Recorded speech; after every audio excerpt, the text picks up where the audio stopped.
The coastal waters around Cape Town, South Africa have long teemed with great white sharks. But about 10 years ago, carcasses of these feared predators began washing up on beaches with their livers missing. Now it's hard to find any great whites. Tonight, a story that has all the hallmarks of a whodunit, one that's fueled a bitter feud among scientists and conservationists who can't agree on who or what is the real culprit. They do agree on one thing: the great white sharks that once cruised these waters are gone. For as long as anyone can remember, the ocean off Cape Town was the best place in the world to see great whites. There were plenty of smaller sharks for them to hunt, and tens of thousands of seals, which live on a small stretch of rock nearby called Seal Island. Early each morning, with a little luck, you could catch sight of these majestic predators flying out of the water. Until a little more than a decade ago, Chris Fallows, a photographer and naturalist, used to see 250 to 300 different great white sharks a year. The images he took back then are amongst the most breathtaking of the natural world. It's a sight you never forget. I still kind of get that tingly feeling to see the most spectacular shark on Earth now flying out the water. It was truly incredible to see. We saw that ourselves in 2010 when we reported on the great whites here and the tens of thousands of visitors who came each year for a close encounter in cages. That was really something. We were taken diving without a cage in water that had been chummed with blood to attract sharks. Immediately, a 15-foot great white swam straight toward us. That's a big boy. Sharks are curious creatures, and they circled us constantly. It was extraordinary to be so close to such a massive predator. That's incredible. It's unbelievable. Wow. And I'm so happy I'm back up. But just a few years after that dive, sightings of sharks here began to dwindle, and the tourists stopped coming. If you went out and did that today, you would see nothing. Why is that? Because their numbers have simply plummeted. Tragically, we have all but lost the great white shark. The disappearance of great whites from here mystified scientists. Alison Koch, a marine biologist with South African National Parks, began searching for clues. In 2015, divers sent her these photos of smaller shark carcasses on the sea floor with mysterious incisions in them. It looked so surgical from the photographs that I first assumed it must have been done by somebody with a knife. A fisherman or something? Yes. And it wasn't until the next time it happened that I managed to retrieve some of the carcasses and study them. And I found tooth marks on the pectoral fins of some of the dead sharks. Those tooth marks suggested the culprits couldn't be human. So Koch and her colleagues went diving for more evidence and encountered an unlikely suspect: orcas, killer whales. We just retrieved one of the carcasses, and my research partner says, "Orca!" And here comes two orcas under the boat in our study area. It was light bulb. They were feeding right in that area where we just found the carcass. Now what we have is that orcas are a real possibility for being the culprit for these carcasses. 2 years later, great whites began washing ashore with their livers missing. What's so tasty about a shark liver? It's the most calorie-dense organ out of the whole body, and it takes up almost a third of the shark's body. So they're not trying to eat the entire shark. They're just targeting the liver. 1, 2, 3. Koch and her colleagues performed necropsies and confirmed orcas were indeed the culprits. They've been in these waters for years, but no one had ever seen one kill a great white here, though they are known to hunt them off California and around Australia. For South Africa, this was completely novel, because for a long time you go, but white sharks are the apex predators. And this is, I think, why people struggle to sort of believe that this was happening. I mean, it is like something out of CSI. It's like you're the detective. And I feel like a detective, but for a long time, we didn't have all of the pieces of the puzzle. David Hurwitz helped put the puzzle together. He's a whale-watching tour operator and was the first person to see two very distinctive male orcas hunting and killing sharks. He named them Port and Starboard. What was distinctive about them is that both of their dorsal fins were collapsed, which is very unusual. Like collapsed over like that. The one that collapsed to the left, the other one to the right. And being a nautical man, immediately it came to my mind, let's call them Port and Starboard. And that caught on from there. And they've become world famous or infamous.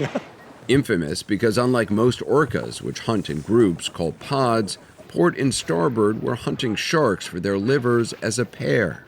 They're hunting on their own in ways people here have never seen before. I mean, are these like serial killers? They are definitely not serial They're eating killers. the livers of, it's like Hannibal Lecter with eating liver with fava beans. I am so infatuated by Port and Starboard. You'll never get me to say a bad word against them.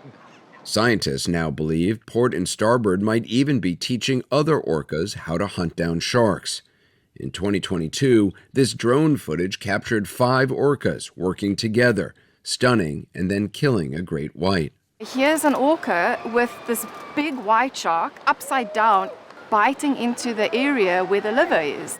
More recently, single orcas have been seen hunting sharks in South Africa and elsewhere.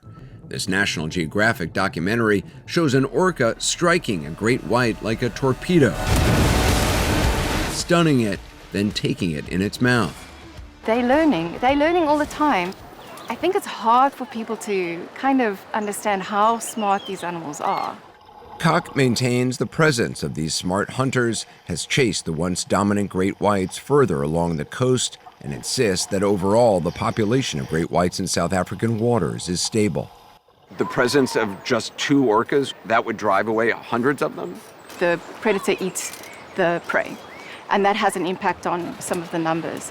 But one of the biggest things with predation is the fear of predation, or the risk of predation, and what we call the landscape of fear. But gazelle don't disappear because a lion is killing some gazelle. They've evolved alongside of their predator. White sharks have not. White sharks have been the top dog. This was a novel predator for them. They were not used to being predated on by another species. Orcas have been killing white shark for thousands of years. Enrico Gennari is an Italian marine biologist who's been researching great whites in South Africa for 20 years. He doesn't agree with Alison Koch that the population is stable. The question is not the orcas are pushing white shark away. Same thing happened in California, same thing happened in Australia. The question here in South Africa, why they're not coming back? In California, orcas have killed great white sharks, but then the great whites came back. Up to 9 months, the white shark left, but they always come back. Gennari and photographer Chris Fallows both agree the numbers of great whites plummeted a few years before Port and Starboard began their killing spree. By the time the great white sharks had completely disappeared from Seal Island, we had never once seen Port and Starboard at Seal Island. You don't buy this argument that it's these 2 orcas that have made all the great whites here disappear? I don't buy it one bit. How can you blame somebody that wasn't even on the crime scene? Fallows and Gennari argue humans are ultimately to blame. They've been documenting the impact of commercial fishing boats on smaller shark species that are a staple of the great white's diet. The boats lay miles of long lines with thousands of hooks attached on the ocean floor. The sharks they catch are exported to Australia, used for cheap fish and chips. Shark longlining is undoubtedly robbing the great white sharks of food. It's the primary prey source for the great whites when they're not feeding on seals. When you remove the prey, you have a significant impact on the predator. An even bigger impact on great whites, Fallows and Gennari say, are shark nets and baited hooks attached to buoys, which the South African authorities have used to protect swimmers along the coast since the 1950s. Nets and hooks kill more than 20 great whites a year, along with whatever else gets caught by them. the devices are designed to kill and lower the population number. The concept is one less shark, one less chance of an encounter with a human. Gennari would like to see South Africa embrace a variety of alternatives to protect swimmers, like underwater magnetic fields, which interfere with the scents sharks use for hunting,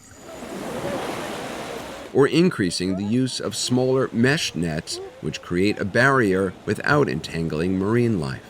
The problem that in South Africa we only using lethal method, and that is outdated and unsustainable. If you believe that it's these two orcas which have driven away the great white population, there's not much humans can do about that. What your argument is, there's actually a lot humans can do with long line fishing and getting rid of these shark nets. That is something humans can impact. Absolutely. Let's stop bickering about something we can't control, and let's start focusing on the things that we can control. And if we don't start addressing those factors that we can control, I don't believe there's any hope. In 1991, South Africa was the first country in the world to protect the great white shark. But Enrico Gennari believes those efforts have failed, and now fears it may be the first country to lose them. If we lose the white shark in South Africa, we lose a battle for all nature. If we can protect even the most charismatic, most protected species on paper in South Africa, what chance the little guys, the other sharks or the other animals have against unsustainable use? Nothing. There's a lot of people watching who may not have a lot of sympathy with great white sharks. Why should somebody care? I think somebody should care in the same way as we never used to have sympathy with whales. You know, we were wiping these animals out to the point of extinction. Great whites are no different. So even if we don't like the look of the animal, they're incredibly important for us going forward. With no great whites to document, Fallows has shifted his focus to photographing humpback whales. Unbelievable! Since a moratorium on commercial whaling was enacted in the 1980s, humpbacks have made a remarkable comeback. Does that have anything to do with the great whites leaving? No, what it's got 100% to do with is enlightened governments, passionate individuals, showcasing the whales for what they were, incredibly sentient creatures, having an important role to play in our ocean. Therefore, they became protected, and now their numbers are being allowed to expand naturally. To you, that's an example that conservation efforts can work. Undoubtedly, it can work. I believe, if we take away pressures on animals, if there are enough of them, they will still rebound. It's called balance. A balanced ocean is a healthy ocean. A healthy ocean is a healthy environment for us.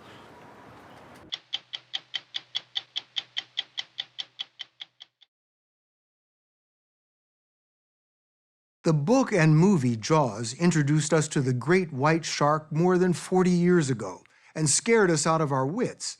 Much of the film was shot in the waters off Cape Cod, Massachusetts.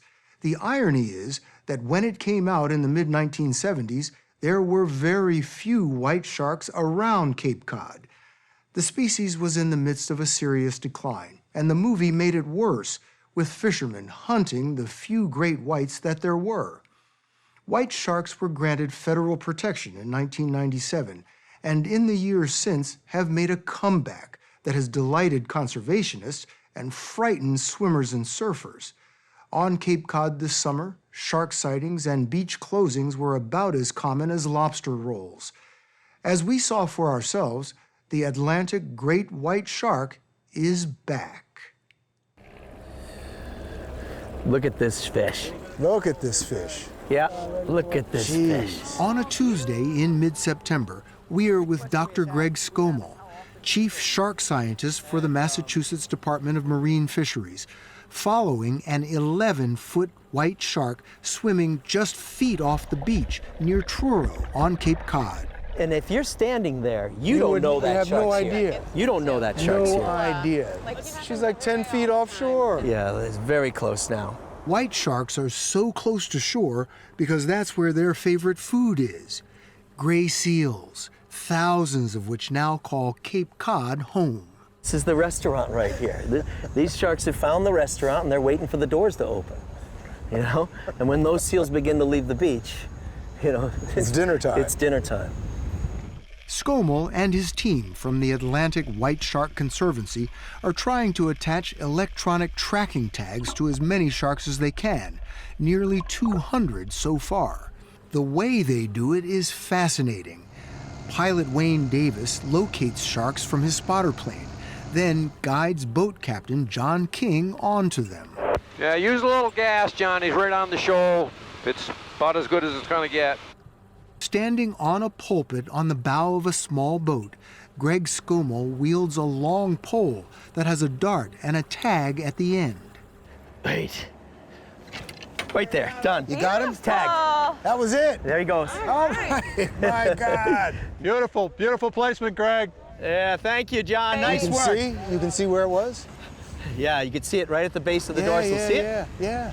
Now we're going to learn about that fish for the next 9-10 years. They will track the fish because the tag constantly emits a ping that is picked up when the shark swims close to acoustic receivers attached to buoys. And how many of these do you have up and down the coast? We have over 100 out all over Massachusetts. And that's just you. Other That's people just have us. others. Yeah, so we can actually track the movements of our white sharks when they leave here.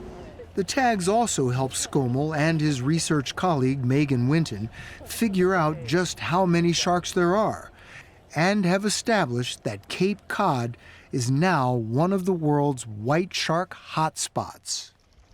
They regularly haul buoys out of the water and download data from them to a tablet that displays each time a tagged shark swims by.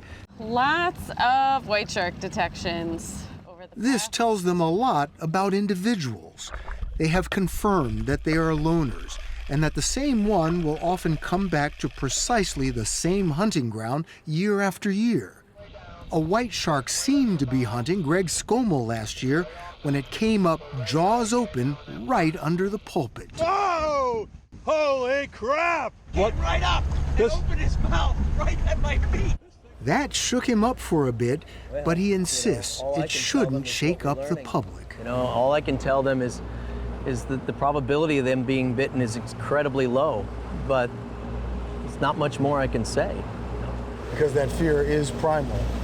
I think that fear is primal. I think it's innate. I think it's in them. It's in us. It's in all of us. 5 days after our day on the water off Cape Cod, we needed a bigger boat for a very different shark tagging expedition 600 miles to the northeast, just off Hay Island in Nova Scotia. Morning. Morning. How are you? We boarded a 125-foot research ship called O-Search, which has been tagging Atlantic white sharks from Florida to Canada since 2012. Founder Chris Fisher invited us to join the first day of his 2019 Nova Scotia expedition. And we come up here, we've been here 24 hours, we've seen 2 or 3 sharks, and no one ever even knew to come look here before. O-Search launches a team on a small boat to hook white sharks much as fishermen would, using long lines, bait, and floats to keep them near the surface. Looked in the corner of the mouth, squared away, everything's green out here. O-Search is a converted Alaskan crab boat equipped with a platform that's lowered into the water off one side. As the small boat tows the shark alongside, O-Search fishing master Brett McBride leaps onto the submerged platform into water that's 49 degrees. With the line in his hand, he guides an 1,100-pound male white shark onto the cradle. Whoa, whoa, look at that. The platform is raised out of the water, effectively beaching the shark. It offers no resistance, worn out after being hooked and towed for nearly an hour. McBride gets right in its face to insert a hose between its giant jaws. Keeping clean seawater flowing over its gills. I'm making sure it's getting good oxygen. A team member starts a clock. They don't want to keep the shark out of the water for more than 15 minutes. And O-Search chief scientist, Dr. Robert Huter, gives me an opportunity I'm not quite sure I want. So Bill, just go ahead.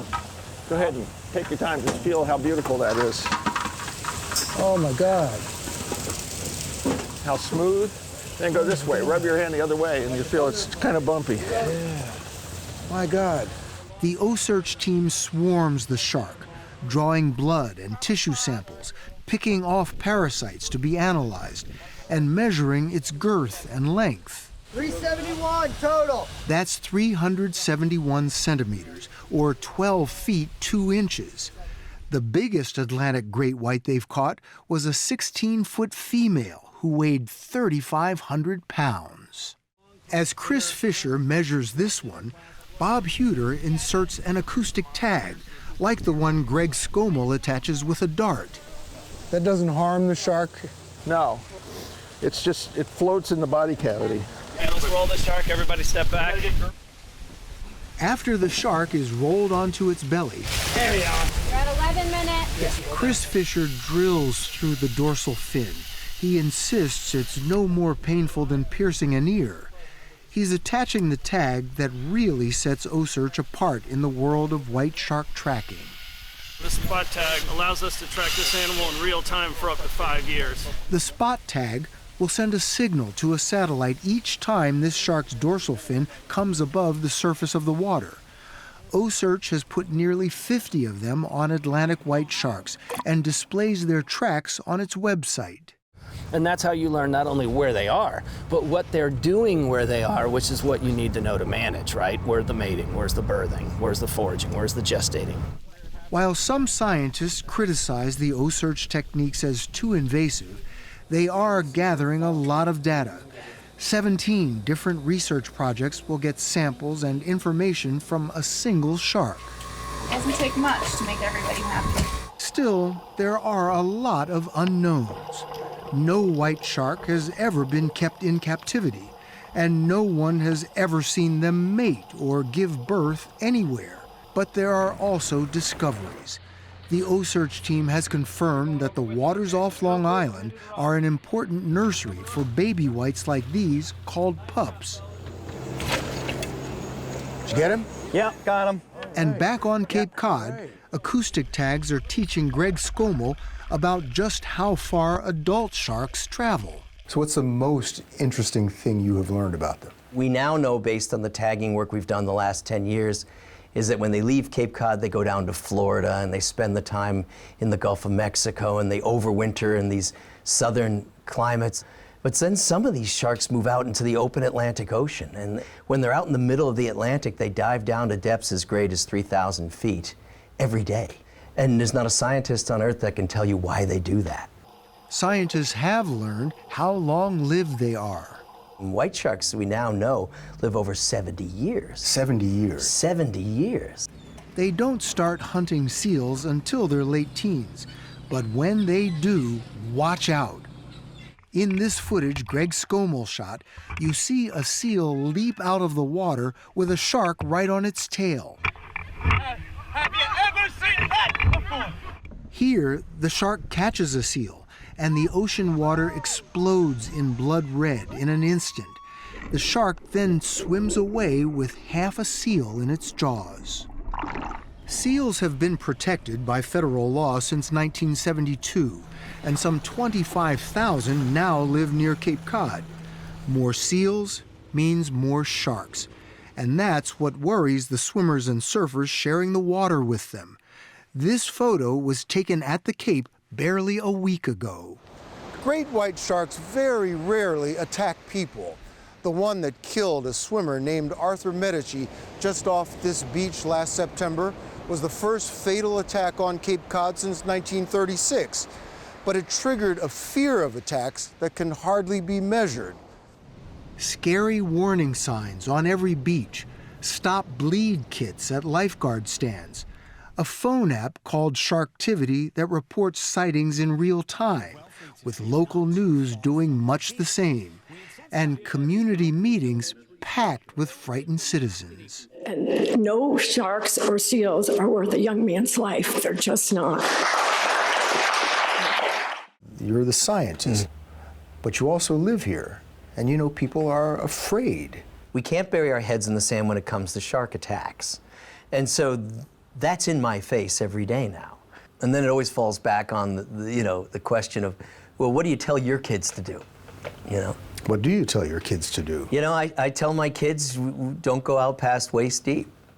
That's chilling advice for swimmers, for surfers, and for the Cape Cod Chamber of Commerce. I mean, we basically got to undo everything Jaws did. I mean, we got half the people on the eastern seaboard terrified about something that almost never happens. I saw the teeth on this character here.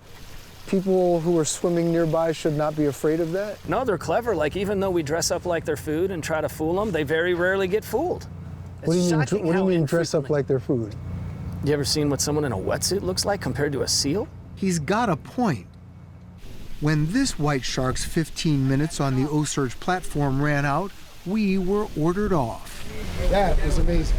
They gave him a name, Sydney, for the nearest Nova Scotia town, and began lowering him back into the water.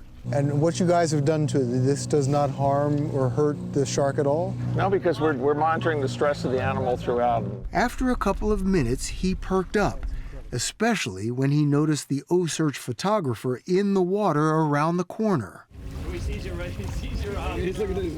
Finally, with fish master Brett McBride helping steer him by the tail, off went Sydney. There he goes. Do your thing. Good luck, old boy. Woo! Sydney. Sydney. Yeah.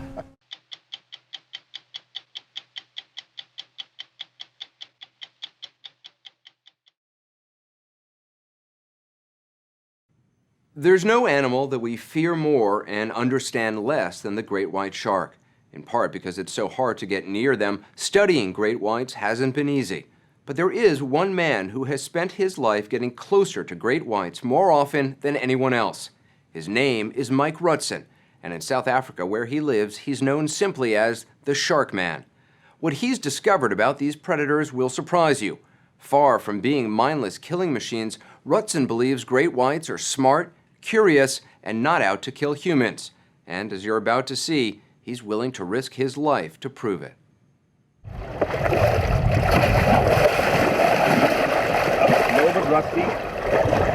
Mike Rutzen is looking for a great white shark he can swim with.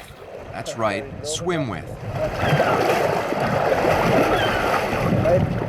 Before he gets in the water, he needs to find a great white that's both calm and curious, a shark he refers to as a player. That's a player. What's a player? Well, a player is basically the shark that's so relaxed, has a nice personality, woke up on the right side of the reef. And on the right side of the reef? Yeah. And the animal's willing to interact with us. It's so curious. Rutzen says great whites have personalities. They may be the top predator in the sea, but he says they are not the man-eating killers of our nightmares. How can you tell that's a player? Look how she's moving. She's checking everything out. Check now, slowly she's going to do this. See how she looks at everything. Wow, yeah. It's moving very slowly around the boat. Very slowly. Check, it's going to come and watch the motor now. That's what you want. So this is a curious shark. You can work with this shark. This is a player. This shark and several others have been attracted to Rutzen's boat by chum, a mixture of bait and fish blood. It's believed great whites can smell a single drop of blood from 100 yards away. My camera. Now that he's found a player, Rutzen and his cameraman, Mornay Hardenberg, suit up and prepare to do the unthinkable, plunge into bloody water with great white sharks all around. There's no universities to teach you what these animal social dynamics are and social behavior is. And the only way to find that out is by getting into the water. Immediately, a curious great white comes straight at Rutzen. His only protection, his camera. Rutzen has figured out that great whites don't like the feel of metal.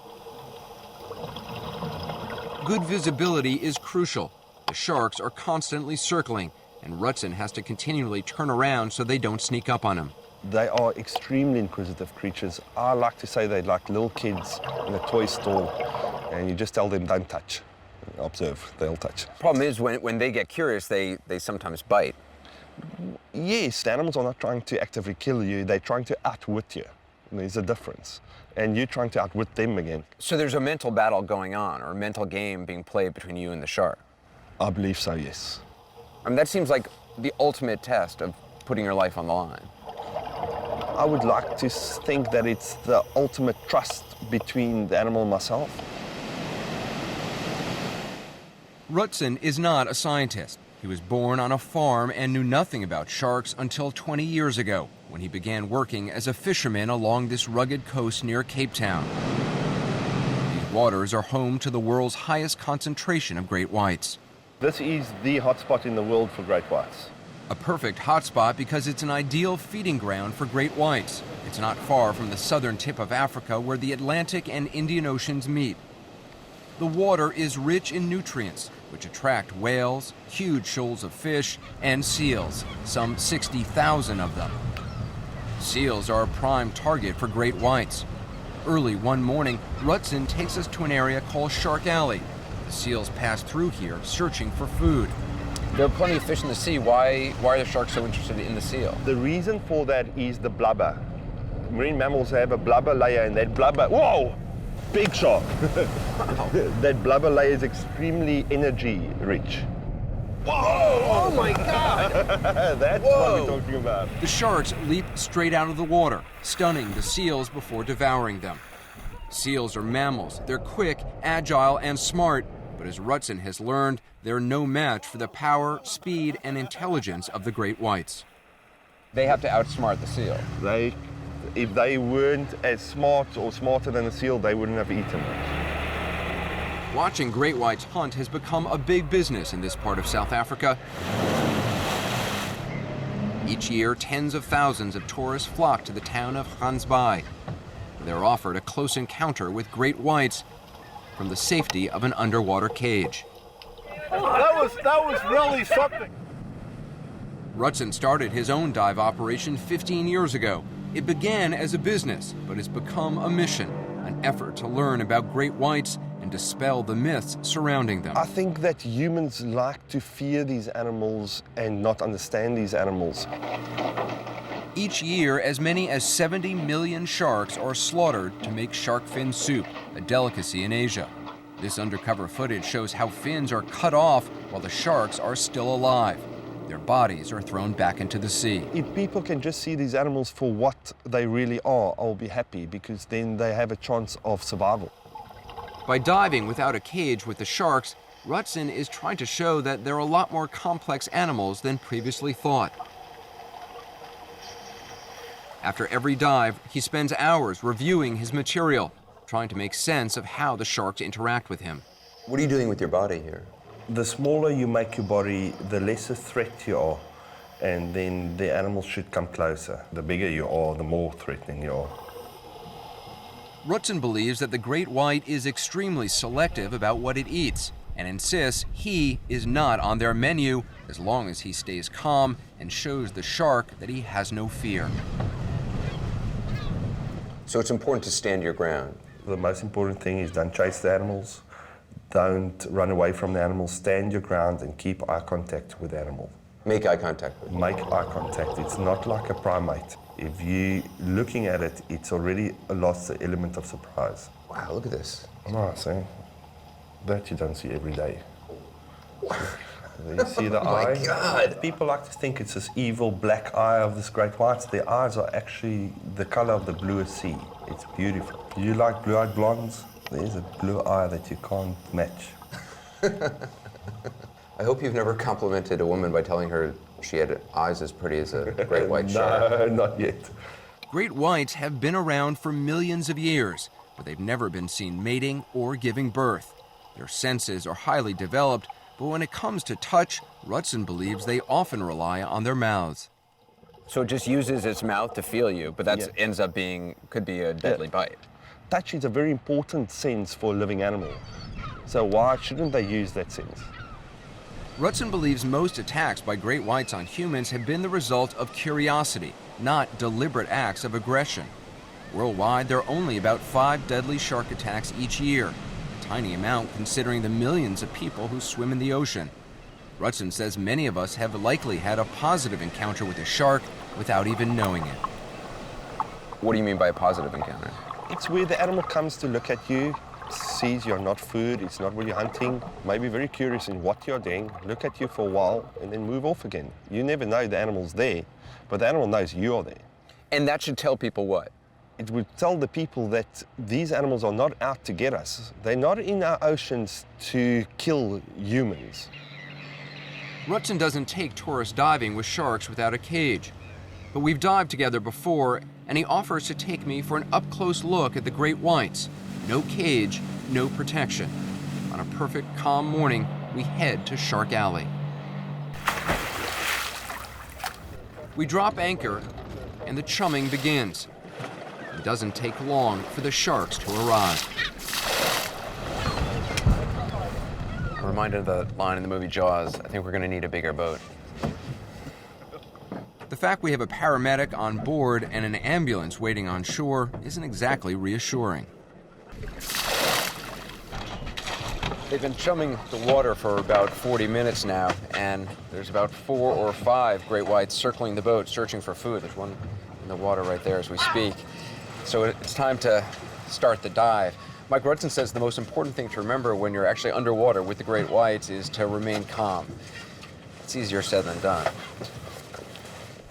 Project confidence. That's what Mike Rutzen recommends. I'm not exactly sure how to do that underwater with a wetsuit. Rutzen and cameraman Mornay Hardenberg have been doing this so long, they're relaxed. My pulse is already high. Okay, how do you feel? Feel good. Feel good. Good may be an overstatement. Just remember, if I get eaten, just keep rolling. Because the only thing more stupid than being eaten would be to be eaten and not have it videotaped. Rutzen believes the sharks now circling the boat are players, curious and not too aggressive. It's an odd sensation knowing that you're about to jump into blood-filled, shark-infested water. Rutzen goes first, then I take the plunge. Immediately, a 15-foot great white swims straight toward us. That's a big boy. Their size and power is awesome. They don't attack, but they want to see what we are and circle us constantly.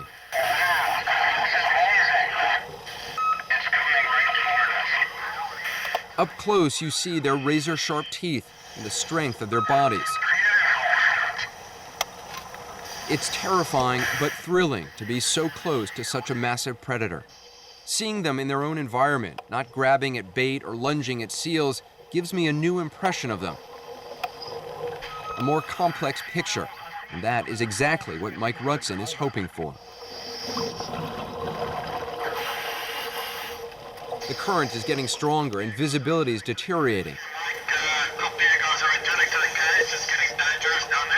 So we decide it's time to surface.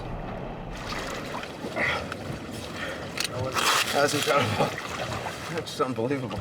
It's terrifying and at the same time just exhilarating, and it's unlike anything else. Wow. And I'm so happy I'm back up. That was great, thank you. That's incredible. I'm glad I did it, but I'm not sure I'd do it again. As for Mike Rutzen, he continues to push the boundaries. He sometimes even hitches rides on the dorsal fins of great whites.